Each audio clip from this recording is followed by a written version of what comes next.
அதாவது மனசுல கஷ்டம் வரும்போது முகம் என்ன செய்யுது? வருத்தப்படுது. ஆனா இந்த வருத்தத்தை போக்கக்கூடிய விசுவாசம் உள்ள வரும்போது, விசுவாச வார்த்தைகள் உள்ள வரும்போது என் முகம் தெளிர்ச்சி அடையுது. அப்ப எது முக்கியம்? என் வாழ்க்கையில விசுவாசத்தை தரக்கூடிய வார்த்தை எங்க பிரசங்கிக்கப்படுதோ அதுதானையா முக்கியம்? இல்ல அந்த பாஸ்டர் எனக்கு சொந்தக்காரன்றது முக்கியமா? இல்ல அந்த பாஸ்டர் மாசம் ஒரு 500 ரூபாய் எனக்கு தருவாருன்றது முக்கியமா? இல்ல அந்த பாஸ்டர் எனக்கு ஹெல்ப் பண்றாரு அப்படின்றது முக்கியமா? இல்ல நல்ல மனுஷன் சார், நல்ல மனுஷனா கூப்பிட்டு உட்கார வச்சு ஒரு டீ வாங்கி கொடு, கையில 10,000 ரூபாய் கூட கொடு, வேணாம் நான் சொல்லல. ஆனா ஒண்ணு தெரிஞ்சுக்க, எதற்காகவும் ஜீவனை நீ அடகு வைக்க முடியாது. உன் வாழ்க்கையில ஜீவனை தரக்கூட முடியாத ஒரு வார்த்தையை கேட்கிற இடத்துல நீ உட்கார்ந்து இருக்கவே கூடாது. இந்த மதியம் ஒரு ஆச்சரியமான விஷயத்தை கர்த்தர் என்று பேசினாரு. ஒரு மனிதன் தேவ சித்தத்திலிருந்து விலகினது உடனே அவன் வாழ்க்கையில் நடக்கிறது என்ன தெரியுமா? ஒருத்தன் தேவ சித்தத்திலிருந்து விலகின உடனே அவன் வாழ்க்கையில் நடக்கிறது என்ன தெரியுமா? எதிர்மறையான காரியங்களையும் எதிர்மறையான பேச்சுக்களையும் எதிர்மறையான எண்ணங்களும் அவன் இருதயத்தை நிரப்பும். That is the first sign that he is in outside of God's will. சரி, மாத்தி பேசுறேன். ஒரு மனுஷன் தேவனுடைய சித்தத்தில் இருக்கிறான்றது எப்படி நம்ம கண்டுபிடிக்கலாம்? தேவனுடைய சித்தத்தில் நுழைஞ்சோன்னா அவனுக்கு என்ன நடக்கும்? முதலாவது பாசிட்டிவான எண்ணங்கள், பாசிட்டிவான வார்த்தைகள், பாசிட்டிவான அட்மாஸ்பியர். கையை தட்டு. என் அருமை சகோதரனே சகோதரியே, இப்பொழுது அமர்ந்திருக்கும் போது பாசிட்டிவான ஒரு மகிமை உன்னை நிரப்புது, ஒரு நல்ல எண்ணம் நிரப்புதுன்னா தெரிஞ்சுக்க, சித்தத்துக்குள்ள நீ வந்திருக்கிற. உசுரே போனாலும் யார்த்தோட வெளியே போக கூடாது. தேவ சித்தத்துக்கு வெளியே போகாத. இந்த உலகத்திலே கிடைப்பதற்கு அரிய மகிமையான காரியம் என்னவென்றால் நேர்மறையான வார்த்தைகள், ஜீவன் தருகிற வார்த்தைகள், உயிர்ப்பிக்கிற வார்த்தைகள், சிருஷ்டிக்கிற வார்த்தைகள், என்னை மறுரூபமாக்கக்கூடிய வார்த்தைகள். ஆதாம் சித்தத்துக்குள் இருக்கும் வரை தேவனுடைய சத்தத்தை கேட்டான். அந்த கிரியேட்டிவ் ஃபோர்ஸ் அவனுக்குள்ள கிரியை செஞ்சுக்கிட்டே இருந்துச்சு. ரொம்ப நீங்க ரிஸ்க் எடுக்க வேணாம். ஆவிக்குரிய வாழ்க்கையில விசுவாசிக்கிறீங்களா? ரொம்ப ரிஸ்க் எடுக்க வேண்டாம். அப்படியே தானா சொல்லுங்க, நல்லா சொல்லுங்க, திரும்ப சொல்லுங்க. அப்படியே தானா வந்துகிட்டு இருக்கும். உங்களை சுத்தி பேக்கப் கொடுத்துக்கிட்டே இருப்பாரு. இங்க டல்லா இங்கனக்குள்ள போவீங்களா, அங்கனக்குள்ள ஒருத்தனை வச்சிருப்பாரு. அப்படியே உங்களை தூக்கி விடுவான். கொஞ்சம் டல்லா அங்கனக்குள்ள ஒருத்தனை வச்சிருப்பாரு. That is what God given backup, the people who are in God's will. ஆனா அந்தோ பரிதாபம், சாபக்கேடு. தேவனுடைய சித்தத்தை விட்டு வெளியே இருக்கிறவர்களுக்கு தங்கள் வாழ்க்கையிலே எதிர்மறையான நினைவுகளினாலும் வியாதிகளை குறித்து பயமுறுத்துதலினாலும் அவர்கள் கலங்கி போயிருக்கிறார்கள். எதிர்காலம் இருளாயிருக்கிறது அவர்களுக்கு. குழப்பத்தில் வாழ்கிறார்கள், தரித்திர எண்ணங்களில் வாழ்கிறார்கள். அவர்களால் எழுந்து நிற்போம் என்கிற எண்ணம் அவர்களுக்குள் இல்லை. காரணம், விசுவாசத்தை தரக்கூடிய தேவனுடைய வட்டத்தில் அவர்கள் இல்லை. தேவ சித்தத்தில் வந்தவனுக்கு இருக்கிற மிகப்பெரிய ஆசீர்வாதம், அவனுடைய விசுவாசத்தை ஊற்றை போல வளர வைக்கக்கூடிய ஒரு வேலையை தேவன் அவனுக்கு செய்து கொண்டே இருக்கிறார். அப்ப நான் கர்த்தருக்கு நன்றி சொன்னேன். ஆண்டவரே, எவ்வளோ பிரச்சனைகளை என் வாழ்க்கையில் நான் பார்க்கிறேன், ஆனால் எதுவும் என்னை அசைக்கவில்லை. காரணம், நான் சமீபத்தில் கூட நான் சாட்சி சொல்லிட்டு, அந்த சாட்சியை விட மேலான பல காரியங்கள் எல்லாம் நான் போராடி பை காட்ஸ் கிரேஸ் ஜெயிச்சிருக்கிறேன். நான் பார்த்துருக்கேன். கர்த்தர் ஜெயிக்க வச்சாரு. அப்போ இந்த 6 மாதம் 7 மாதம் இந்த பிரச்சனைலாம் என் குழந்தைக்கு இந்த மாதிரி இருந்துச்சு. இவைகள் மத்தியில் நான் தேவனுடைய வார்த்தையை சந்தோஷமாக பிரசங்கித்தேன்னு சொன்ன வார்த்தையை சிலர் எப்படி எடுத்துக்கிட்டாங்கன்னா பரவாயில்லையா, வைராக்கியமான பிரசங்கியான்னு சொல்லி தே ஆர் என்கரேஜிங் மீ. உங்களை பார்த்து நாங்கள் ஆச்சரியப்பட்டோம்னு. ஏதோ இடத்துல தப்பு நடந்திருக்கு, என் மனசு சொல்லுது. இந்த credit it comes to you. இவ்வளோ பிரச்சனை மத்தியில் நின்று தைரியமாக பிரசங்கிச்சிங்கன்னு சொல்லும்போது ஏதோ ஒன்று என்ன நோக்கி வருது. ஆனால் நான் சொல்ல வந்தது அதுவே இல்லை. இவைகள் மத்தியிலும் இந்த துக்கத்தை தாண்டி நான் சந்தோஷமா நின்று பிரசங்கிச்சேன்னு சொல்லவே வரல. ஆனால் தவறாக புரிந்து கொள்ளப்பட்டது. நடந்தது என்னன்னா, இவ்வளவு துக்கத்தின் மத்தியிலும் அந்த துக்கம் ஒண்ணுமே இல்லை என்று என்னை உணர வைக்கக்கூடிய தேவனுடைய வல்லமை, தேவனுடைய விசுவாசம் என்னுடைய பிரச்சனையை என்னையே மறக்க செய்து தேவ சமூகத்தில் சிங்கத்தை போல கர்ஜிக்க வைத்தது. The credit it goes to God's presence and God's power. இந்த இடத்தில் நான் அல்ல, எவன் இருந்தாலும் இதைத்தான் செய்திருப்பான். தேவனுடைய பிரசன்னத்தில் இருக்கிறவர்களுக்கு அது ஒரு கிருபை. அது மனித முயற்சி அல்ல, மனித வல்லமை அல்ல. அப்ப தேவனுடைய கர்த்தாவே, உங்க சமூகத்தில் இருக்கிற எவ்வளவு பெரிய பாக்கியம், பிரச்சனை எல்லாம் ஒண்ணுமே இல்லை அப்படின்னு ஒரு தைரியம் வரும் உங்களுக்கு. விசுவாசம் தானா ஆப்ரேட் ஆகும். அதிலே கண்டுபிடிச்சுக்கணும் நீங்க சரியான இடத்துல இருக்கிறீங்க. எனக்கு இங்க வந்தா அப்படி இருக்கு சார். அப்ப இதுதான் தேவன் உங்களுக்கு குறித்த மலை, அதை மறந்துடாதீங்க. ஏன்னா வாழ்க்கையில ஜீவன் ரொம்ப முக்கியம், ஆரோக்கியம் ரொம்ப முக்கியம், ஐஸ்வர்யம் ரொம்ப முக்கியம், ரட்சிப்பு ரொம்ப முக்கியம். இது எங்க இருக்கும்போது ஆப்ரேட் ஆகுது அங்க அதை விட்டுறவே கூடாது. இது இட் இஸ் நாட் கேக். சொல்லுங்க, it is not cake. God's word எல்லாம் சொல்லுங்க, இட் இஸ் நாட் கேக். ஆமா, கேக் எப்போ எடுப்பீங்க? கிறிஸ்மஸ் எடுப்பீங்க, அடுத்து பர்த்டே எடுப்பீங்க, அடுத்து ஃபெஸ்டிவல் ஏதாச்சும். இயேசு கிறிஸ்து வார்த்தையை கேக்குக்கு கம்பேர் பண்ணி சொல்லல, வார்த்தையை பிரெட்டுக்கு கம்பேர் பண்ணாரு. பிரெட்னா டெய்லி பிரெட். கையை தட்டு. ஆமென், ஆமென். நல்லா நல்லா நல்லா நல்லா நல்லா. So the spoken word, the powerful word, இத நீங்க கேக் சாப்பிடுற மாதிரி என்னைக்கு உட்கார்ந்து சாப்பிடுறது இல்ல, அது பிரெட் மாதிரி டெய்லி சாப்பிட வேண்டியது. The presence will transform my personality. ஷக்குரே மேனே ஹம் துனா மானாதியா. பாஸ்டர்ஸ் மீட்ல தான் பேசினேன். God's presence will transform your personality. பிரசன்ஸ்ல இருந்து வரவனுடைய பர்சனாலிட்டியே வேற. அவன் அமெரிக்க அதிபர் அருகிலே அமர்ந்திருந்தாலும் அவன் பர்சனாலிட்டி வேற மாதிரி இருக்கும். ஆனா அதை பார்க்கறதுக்கு அழகா இருக்கும், திமிரா இருக்காது. ஆனா மாம்சத்தில் இருக்கிறவன் ஒரு கவுன்சிலர், ஏரியா கவுன்சிலருக்கு முன்னாடி நின்னாலும் அவன் பர்சனாலிட்டியே வேற. பில்லி கிரஹாம் இந்த பக்கம் ஜார்ஜ் புஷ் உட்கார்ந்துருக்காரு, இந்த பக்கம் பில் கிளின்டன் உட்கார்ந்துருக்கிறார். இவங்க எல்லாருக்கும் உடன் சேர் போட்டிருக்கிறாங்க. அந்த சேர்ல இவர்கள் அமர்ந்திருப்பது சீட்டு நுனியில் இப்படி உட்கார்ந்துருக்கிறாங்க. நடுவில் பில்லி கிரஹாம் போட்டிருக்காங்க குஷன். அப்படி உட்காந்து அப்படி சாஞ்சிருக்காரு. பக்கத்தில் இருந்த அமெரிக்க அதிபர், முன்னாள் அதிபரும் கரண்ட் அதிபரும் உட்காந்துருக்காங்க. கண்டுக்கவே இல்லை. ஆனால் அதில் ஒரு மரியாதை தெரியுது, அது ஒரு அன்பு தெரியுது. அந்த மனுஷன் இவங்களெல்லாம் விட பெரிய ஆளோட தொடர்புடையவர். அந்த என் வாழ்க்கையில், என் பைபிளில் அந்த போஸ்ட்டை திறந்து பார்த்து பல வருஷமா நான் வச்சிருந்தேன். ஆண்டவரே, இப்படி ஒரு தேவ மனுஷன் நான் இருக்கணும் ஆண்டவரே. எங்களுக்கு தெரிஞ்ச தேவ மனுஷன்லாம் அம்மா நம்ம மத்தியில் வந்திருக்கிறார்கள், ஐயா நம்ம மத்தியில் வந்திருக்கிறார்கள், நமக்காக அவர்கள் மாதந்தோறும் உதவி செய்கிறார்கள். இந்த பில்லி கிரஹாம் செஞ்ச மாதிரியே நீங்க மாம்சத்துல செய்யணும்னு நினைச்சீங்கன்னு வச்சுக்கோங்களேன், nothing is better than nonsense. அதுக்கு ஐயா அப்படியே போயிருங்க. நீ இப்படி நீங்க வந்துகிட்டு இருக்க 500 ரூபாயும் வராம போயிடும். எதையுமே நீ மாம்சத்துல செய்ய முடியாது. அது அந்த பிரசன்ஸ்ல தானா வரணும். ஆமான் வரும்போது அத்தனை பேர் எந்திரிச்சு அரெஸ்ட் ஆகி நிற்கிறாங்க. அன்னைக்கு நான் பேசிக்கிட்டு இருந்த மாதிரி, அது என்னன்னா அது ஒரு பவர், அது ஒரு அட்மாஸ்பியர். நம்மளால ஒரு ஜோக்கா ஒரு வேற மாதிரி பேசிக்கிட்டு இருக்கிறோம். ஆனா அங்க போய் நின்று அங்க இருக்கிற அட்மாஸ்பியர் வேற மாதிரி இருக்கு. குனியானவனையும் குனிய வச்சிரும். இத மாம்ச பலத்துல நீங்க ஜெயிக்க முடியாது. தேவனோடு இருக்கிற தொடர்பு மட்டும்தான் இந்த மாம்சத்துக்குரிய பவரை உடைச்சு நீங்க மிகுந்த மரியாதையோடு தாழ்மையோடு, ஆனால் அத முடி நரைத்தவனை கண்டால் சீட்ல இருந்து எந்திரிச்சு நிக்கணும். பைபிள் அப்படிதான் நமக்கு சொல்லி தருது. வயது முதிர்ந்தவனை பார்த்தால், சின்ன பசங்க கேட்டுக்காங்க, பெரியாள் கேட்டுக்காங்க, வயது முதிர்ந்த முடி நரைத்தவனை பார்க்கும் போது இருக்கையிலிருந்து எழுந்து நிற்க வேண்டும். அது மரியாதை. அதைத்தான் வேதம் நம்ம கற்றுக் கொடுக்கிறது.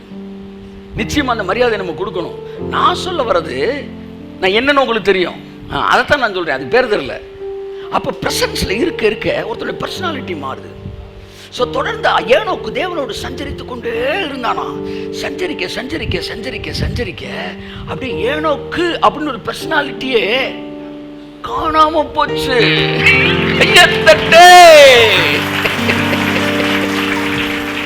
சார் பர்சன் காணாம போல, பர்சனாலிட்டிய காணாம போச்சு. அவன் காணப்படாமல் போனான். சோ தேவன் அனுமதித்த இடத்திலே ஒரு பெரிய மகிமை, பிரேயர், அதாவது ஃபெய்த்தையும் வில் ஆஃப் காடையும் கனெக்ட் பண்றேன். Okay, faith and will of God. நான் ஃபெய்த் அண்ட் ஆஃபரிங் பேச வந்தேன், ஆனால் ஆவியான ஃபெய்த் அண்ட் ப்ரேயரைக்குள்ளே கொண்டு போனனால அப்படியே பேசிக்கிட்டு இருக்கிறேன். ஃபெய்த்தையும் வில் ஆஃப் காடையும் கனெக்ட் பண்ணேன். when you are in God's will, faith தானாக வளரும். அது ஒரு பெரிய கிருபை சார். நான் எங்கெங்கெல்லாம் சுற்றிட்டு, ஆனால் என் வீட்டில் வந்து நான் உட்காந்து அப்படி என் பைபிளு, என் டைரி, சரியா, என் டைரி, நான் வச்சிருக்க புக்கு டிவைன் ஹீலிங், வந்து இந்த மவுண்டன் மூவிங் ஃபெய்த், இப்படிலாம் புக்கெலாம் படிச்சுக்கிட்டு இருப்பேன் பார்த்தீங்களா. இந்த புக்கு இப்போ நான் வெளியில் போயிட்டு என் வீட்டுக்குள்ளே வந்த உடனே நான் என்ன ஃபீல் பண்ணுறேன்னா, நான் என்ன ஒரு ராஜாவாக உணர்றேன். ஃபஸ்ட்டு இந்த புக்கு டைரி இதெல்லாம் பார்த்தா என்னுடைய படை வீரர்களாக தெரிகிறாங்க, அமைச்சர்களாக தெரிகிறாங்க, ஒரு பெரிய அரசாங்கம் என்ன சுற்றி இருக்குது. அந்த புக்கை பார்க்குறப்ப எனக்கு ஒரு தைரியம், ஆஹா நம்ம இப்போ வேற ஒரு மண்டலத்தில் இருக்கிறோம். வெளியே போகும்போது இது நடக்காதுன்னு சொல்லிட்டு இருக்கிறாங்க, உள்ளே வரும்போது அங்கே இடபிள்யூ கன்னியான் இருக்கிறாரு, அங்கே வந்து பெரிய பெரிய ஆட்கள் இருக்கிறாங்க. அவங்க என்ன சொல்கிறாங்க, இதெல்லாம் ஒரு மேட்ரு இல்லடா, எல்லாம் நடக்குறாங்க. தேவன் போன்ற இத்தனை திரளான சாட்சிகள் நம்மை சூழ்ந்திருக்க, அதனால தான் என்ன விரும்புகிறேன், அவங்களோடய வாழ விரும்புகிறேன், அந்த மண்டலத்தில் இருக்க விரும்புகிறேன். இடபிள்யூ கன்யான், ஜாக்கோ, ஏ ஆலன் என்கிற வேறு மண்டலத்தில் வசித்தவர்கள், அலெக்சாண்டர் டெவி, ஜாக், அவர் யாரு, ஜான் ஜி லேக், ஸ்மித் விகில்ஸ்வர்த், இவங்க எல்லாம் வீட்டில் பார்க்கும்போது அதெல்லாம் ஒன்றும் இல்லை தம்பி அப்படி நம்மளை சுற்றி நிற்கிறாங்க. அப்போ நான் என்ன பண்ணிட்டேன்னா, காட்ஸ் வில்லுக்குள்ளே வந்துட்டேன். வந்த உடனே அது புத்தகமாக எனக்கு தெரியல, ஆளாவே தெரியுறாங்க. இந்த உலகத்தில் தான் நம்ம மூச்சு விட முடியும், இந்த உலகத்தில் நம்ம அந்த உலகத்தை ஜெயிக்க முடியும். அதனால தான் சொல்கிறேன், இப்பேற்பட்ட உலகத்திலே சஞ்சரியுங்கள். அப்போ தெரியுதுல்ல சார். நான் கேட்குறேன், ஒரே ஒரு கேள்வி கேட்குறேன். பக்கத்து பலசர கடையில் பருப்பு விற்றாலும் நான் கண்ணன் டிபார்ட்மெண்டல் ஸ்டோரில் தான் வாங்குவேன்னு புரியல. தூரமாக இருந்தாலும் பருப்பு, ஆஃப்டர் ஆல் பருப்பு, ஆஃப்டர் ஆல் பருப்புக்கு தூரமா போனா கூட அந்த கடையில தான் பருப்பு வாங்குறேன்னு சொல்றதுக்கு அறிவு இருக்கிற நமக்கு, தேவனுடைய வார்த்தை இங்குதான் பிரசங்கித்தால் நான் அங்குதான் போய் கேட்பேன் என்று சொல்லுவதற்கு எனக்கு மனதிலே இல்லாமல் போனது என்ன? அப்ப பருப்பை விட மட்டமா போச்சா கர்த்தருடைய வார்த்தை? நான் கேட்கிறேன். என் அருமைக்குரியவர்களே, தேவனுடைய வார்த்தை, தேவனுடைய பிரசன்னம் நாட்களிலே அது அசட்டை பண்ண செய்யப்படுகிறது. அதனால ஃபெய்த்துக்கு போட்டு மூச்சு முட்டிக்கிட்டு இருக்கான். ஃபெய்த்து அவனுக்கு ஆக்சிஜன் சிலிண்டர் வச்சு போட்டுக்கிட்டு இருக்கிறான். ஃபெய்த் இழுக்கிறது அவனுக்கு. ஆனா சிலருக்கு அப்படின்றாங்க, எல்லாம் நடக்கும்ன்றாங்க. இவங்க எங்க இருந்து வராங்க? இவங்க வேற இடத்துல வாழ்ந்துகிட்டு இருக்கிறாங்க சார். அவங்க எப்பவுமே அப்படியே இல்லை சார். அவங்க கூட வெளியில போனா மூச்சு முட்டும் சார் அவங்களுக்கு, உடனே உள்ள வந்துடுறாங்க சார். நான் என்ன பேசிட்டு இருக்கேன் சார்? அப்போ வாழ்க்கையில் ரொம்ப முக்கியமான ஒரு பிரீத்திங் வந்து ஃபெய்த்து. ஸோ இந்த ஃபெய்த்தோட லெவலோட தான் க்ளோரியை கனெக்ட் பண்ணுறாரு கர்த்தர். அதை ஏசு சொன்னார், இஃப் யூ பிலீவ், நீ விசுவாசித்தால். அப்படின்னா அது என்ன அர்த்தம்னா, ஒரு ஒட்டுமொத்தமான ஒரு வார்த்தை அல்ல, தனிப்பட்ட மனிதனுக்கு தனிப்பட்ட முறையிலே கர்த்தர் சொல்லுகிற வார்த்தை தான் நீ விசுவாசித்தால். புரியுதா? 500 பேர் அழுதுகிட்டு இருக்காங்க, ஓன்னு லாசர் போயிட்டாரு, லாசர் போயிட்டாருன்னு. அமைதியா பக்கத்துல சொல்ல, தம்பி நீ மட்டும் போய் விசுவாசினா. எப்பேற்பட்ட வார்த்தை பாருங்க. 100 பேர் ஃபெயிலா போயிட்டாங்க, நானும் ஃபெயிலு. என்கிட்ட வந்து சொல்றாரு, நீ விசுவாசினா இப்ப நீ மட்டும் பாஸ் ஆக போற. கையெழுத்து. நீ விசுவாசம் எப்பொழுதும் தனியாக செயல்படுகிறது. 1000 பேருக்கு நடந்திருக்காது, எனக்கு நடக்கும். நான் விசுவாசித்தால் எனக்கும் மாத்திரம் நடக்கும். நான் விசுவாசித்தால் உலக சரித்திரத்தில் நடக்காதது எனக்கு நடக்கும். நான் விசுவாசித்தால் என் வாழ்க்கை மகிமையை நான் பார்ப்பேன், என் மூலமா இந்த தேசம் பார்ப்பேன். It is a common law, but it's not a common calling. எனக்கு பர்சனலா ஒரு இன்விடேஷன் கொடுக்கிறார். நீ விசுவாசினா நீ பாப்படா. அந்த அம்மா பார்த்துச்சு. அதான் நான் சொல்றேன், நம்ம எல்லாரும் ஒரே தேவனைத்தான் வணங்குகிறோம். நாம் எல்லோரும் ஒரே ஆலயத்துக்கு தான் கடந்து செல்கிறோம். ஒரே வித வார்த்தையைத்தான் கேட்கிறோம். ஒரே இயேசுநாதரை தான் கும்பிடுறோம். வேற யாரையும் நம்ம கும்பிடல. ஆனா நம்ம எல்லோரும் ஒரே விதமாய் ஆசீர்வதிக்கப்படவில்லை. ஏன் என்கிற கேள்வியை எல்லாரும் ஒரு சாமியை தான் கும்பிடுறோம். ஒரே அளவு நம்ம ஆசீர்வதிக்கப்படல. ஏனென்றால் நம்ம எல்லோரும் ஒரே அளவு விசுவாசிக்க இல்லை. புரியுதா? ஒரே SBI பேங்க் புக்கு, ஒரு செக் புக் எடுக்கிறேன். ஒரு 200 செக் லீவ்ஸ் இருக்கு. 200 பேருக்கும் கையெழுத்து போட்டு, ஒரே மாதிரி கையெழுத்து போட்டு 200 பேர் கையிலையும் கொடுக்குறேன். ஆளுக்கு ஒரு பிளாங்க் செக்கு, ஒரே பேங்க்கு, ஒரே அக்கௌண்ட்ல இருந்து ஒரே சிக்னேச்சரை போட்டு கொடுக்குறேன். நீங்க ஃபில்அப் பண்ணி எவ்வளவு வேணுமோ நீங்களே ஃபில்அப் பண்ணிக்கங்க. பிளாங்க் செக்கு ரூபாயை வாங்கிக்கங்கன்றேன். எல்லாரும் ஒரே அளவு எடுக்க போறாங்களா? இல்லை. செக்கு ஒன்று, அக்கௌண்ட் ஒன்று, பேலன்ஸ் ஒன்று, கையெழுத்து ஒன்று. ஆனால் அவன் எழுதுனது வேற. அதனால அவன் கைக்கு வந்த பணம் வேற. அப்படியே எந்திரிச்சு போய், ஆமாம், புரியுது உங்களுக்கு? அவ்வளோதான். அதைத்தான் இயேசு சொன்னார், according to your faith. According to your faith means it is not according to my power. It is not according to your background. It is not according to your nation, nativity. நீ எந்த நாடு, எந்த தேசம், என்ன பின்னணி என்பதை பொறுத்ததல்ல. according to your faith. கையை தட்டுங்க, தலையை சொல்லியா கையை தட்டுங்க. ஆமென், ஆமென், ஆமென். இருதயத்துக்கு வார்த்தை கடந்து செல்லட்டும். ஆவியானவர் இருதயத்தை திறக்கட்டும். அதுக்கு மேல ஒன்றும் செய்ய முடியாது. according to your faith. So கட்டாயம் ஆளுக்கு ஆளு ஆசீர்வாதம் என்ன செய்யும்? மாறும். அவர் பேசுற மாதிரி நான் பேசிடலாம். அதுக்காக அவருக்கு இருக்கிற விசுவாசம் எனக்கு இருக்குன்னு அர்த்தம் கிடையாது. பேசுறது பேசிடலாம் சார், அவர் எப்பத்தான நானும் அப்பத்தானலாம், அது ஒரு விஷயம் இல்லை. ஃபெய்த் லெவல், நான் நம்புற அளவு. அப்போ வார்த்தை எனக்குள்ள விசுவாசத்தை சிருஷ்டிக்கிறது. அதான் நான் சொன்னேன், வேர்ட் அண்ட் ஃபெய்த். ஃபெய்த்தோட இணைபிரியாத நண்பர் எதுனா வேர்டு. ஃபெய்த் தான் உங்களுக்கு உயிர் கொடுக்கிறது. ஆனால் ஃபெய்த்துக்கே உயிர் கொடுக்கிறது word. The more you hear, listen God's voice, God's word, the more you will, the more the faith will be increased. The level of faith will be increased. So அதிகமாக வார்த்தையை கேட்க கேட்க உங்களுக்கு விசுவாசத்தின் அளவு உயர்கிறது. விசுவாசத்தின் அளவு அப்படியே டிரான்ஸ்ஃபார்ம் ஆக ஆக உங்கள் லைஃப்பில் க்ளோரி லெவல் கூடுது. க்ளோரி கூடுது. ஷக்கரே பேனே ஹாந்து நாமாராதியாங்க. இந்த நாள் கர்த்தர் உங்கள் ஆசீர்வதித்து உங்கள் மகிமையின் அளவு கூட்டுவாராக. மகிமை வெளிப்படட்டும், மகிமை வெளிப்படட்டும். நான் சொல்கிறேன், ஒவ்வொரு ஆமேனுக்கும் விசுவாசம் இருக்குது பின்னாடி, ஒவ்வொரு அல்லேலூயாவுக்கும் விசுவாசம் இருக்குது பின்னாடி.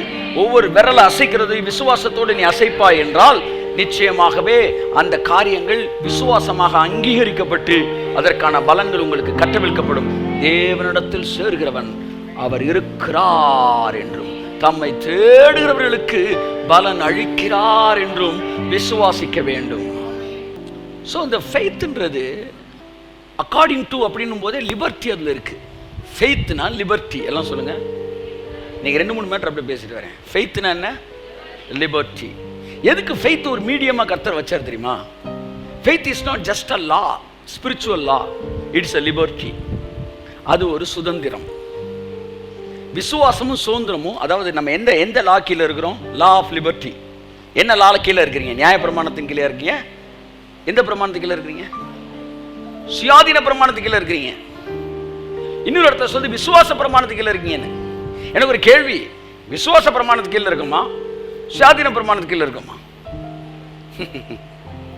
விசுவாச பிரமாணம் என்பதே சுயாதீன பிரமாணம். நீங்க எவ்வளவு விசுவாசிக்கலான்றத தேவன் நிர்ணயிக்காம நீயே நிர்ணயிச்சுக்க அப்படின்னு சொல்றனால விசுவாச பிரமாணமே சுயாதீன பிரமாணம் என்று அழைக்கப்படுகிறது. கரங்களை தட்டி கர்த்தருக்கு நன்றி சொல்லுவோம். ஆமென். வாசிப்போம். எபிரேயர் 11:6. விசுவாசம் இல்லாமல் தேவனுக்கு பிரியமாய் இருப்பது கூடாத காரியம். 6:5. விசுவாசத்தினாலே ஏனோக்கு மரணத்தை காணாதபடிக்கு எடுத்துக்கொள்ளப்பட்டான். தேவன் அவனை எடுத்துக்கொண்டபடினாலே அவன் காணப்படாமற் போனான். Faith break the boundaries. இல்லாட்டி எப்படி சொல்லலாம்? It breaks the law of the world. அச்சா அச்சா அச்சா சொல்லுங்க. அச்சா. ஹல்லேலூயா. மரணம் என்பது it's a law of the world.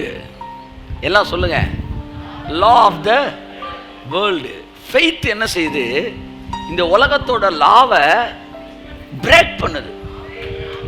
ஆமென் ஆமென் ஆமென் ஆமென் ஆமென். மருந்து எடுத்தா வியாதி சுகமாகும், அது ஒரு லா. ஆனா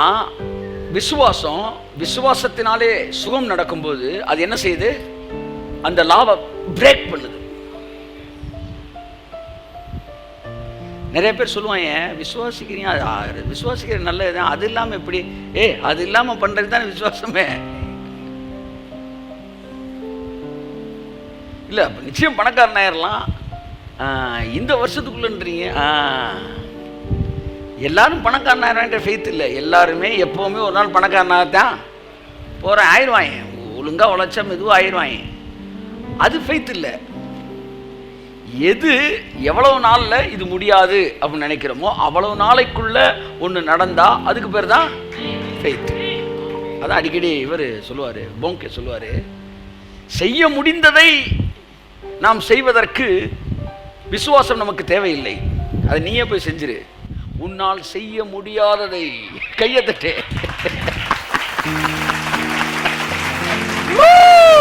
நல்லா கையை தட்டு. ஆமென். எங்கே விசுவாசம் தேவைப்படுகிறது? மனிதர்களால், என்னால், என் குடும்பத்தால், என் பணத்தால், மருத்துவர்களால், மருத்துவ அறிக்கைகளினால் செய்ய முடியாததை நான் செய்து முடிப்பதற்கே மலையை அசைக்கத்தக்க தேவனுடைய விசுவாசம் எனக்கு தேவையாயிருக்கிறது. கரங்களை தட்டி கர்த்தருக்கு நன்றி சொல்லுவோம். The mountain moving faith. இது என்னால முடியாது, அங்கதான் விசுவாசமே தேவை. அப்ப மரணம் என்பது இட் இஸ் த செக்குலர், இது இந்த வேர்ல்டோட லா, சரியா? ஆனா ஏனோக்கு அந்த லாவை பிரேக் பண்ணிட்டான். இதுல இருந்து என்ன தெரியுதுன்னா, தேவனுக்கு பவுண்டரி கிடையாது, அது போலவே விசுவாசத்திற்கும் பவுண்டரி கிடையாது. வியாதி வர்றதுக்கு முன்னாடி விசுவாசம் வராமலே தடுத்து நிறுத்தும். வியாதியே இல்லாத வாழ்க்கை விசுவாசம் உங்களுக்கு தரும். அப்ப வியாதி வந்துருச்சுன்னா வந்து விட்டாலும் அது சுகப்படுத்தும். படுக்கையில் விழுவதற்கு முன்பாக அது சுகப்படுத்தும். படுக்கையில் விழுந்துட்டாருன்னா வியாதி படுக்கையை விசுவாசம் மாற்றி போடும். அப்ப வியாதி முற்றமா தடுத்துரும். அப்ப முத்திருச்சுன்னா மரண படுக்கையில் இருந்து அவனை உயிரோடு எழுப்புவார். ஓஹோ ரைட்டு. அவன் மரணத்தை காணாதபடி அவனை விசுவாசம் பாதுகாக்கும். செத்துட்டா செத்தவனையும் அந்த விசுவாசம் உயிரோடு எழுப்பும். செத்து சில நாட்கள் ஆகிவிட்டாலும் அது போய் எழுப்பி கொண்டு வரும். There is no any other boundary. No more boundary. விசுவாசத்துக்கு பவுண்டரி கிடையாது. தேவனுக்கு பவுண்டரி கிடையாது, விசுவாசத்துக்கு பவுண்டரி கிடையாது. யூதர்கள் ரபிக்கள் பெரிய அற்புதம் நினைச்சது எதுனா லாசரு உயிரோடு எழுப்பிடுது. ரபிக்கள் அதை பெருசா நினைச்சாங்கன்னா, ரபிமார்கள் செத்த ஒரு நாயை கூட எழுப்பல. எல்லாம் சொல்லுங்க.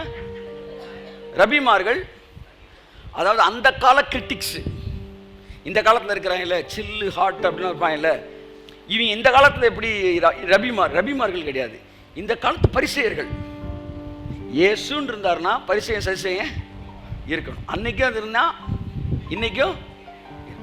இப்போ நீங்களாம் கவனிக்கிறீங்களோ இல்லையோ, கிளீனாக உட்காந்து டீயை போட்டு கும்புன்னு பார்த்துக்கிட்டே இருப்பாரு. நீ அவனுடைய சீசன், நாங்கள் மோசேயின் சீசர். ஆமென். அதனால அவன் பாவி, மோசேன்னு ஒரு தேவன் பேசினார் என்று நாங்கள் அறிவோம், இவன் பாவி. அதுக்கு அவன் சொன்னாங்க ஒரு அழகான வார்த்தை. ஆமாம், என்கிட்ட வந்து உங்களை பற்றி நிறையா சொல்கிறாங்க, உங்களை பற்றி இல்லாததா சொல்கிறாங்க என்று மனம் கஷ்டப்படுகிறவர்களுக்கு ஒரு சந்தோஷமான செய்தி. அவர்களுக்கு என்ன பதில் சொல்ல வேண்டும் என்பதற்கு உங்களுக்கு நான் சொல்லித்தரேன். அவன் சொன்னான், அந்த மனுஷன் பாவி என்று எனக்கு தெரியாது, அவர் நல்லவரா கெட்டவரா அப்படின்ற ஆராய்ச்சிக்குள்ளே நான் போகல சார். அவர் நல்லவரா எனக்கு தெரியாது, கெட்டவரா தெரியும். ஆனால் ஒன்று தெரியும், நான் குருடனா இருந்தேன், நான் பார்க்குறேன்.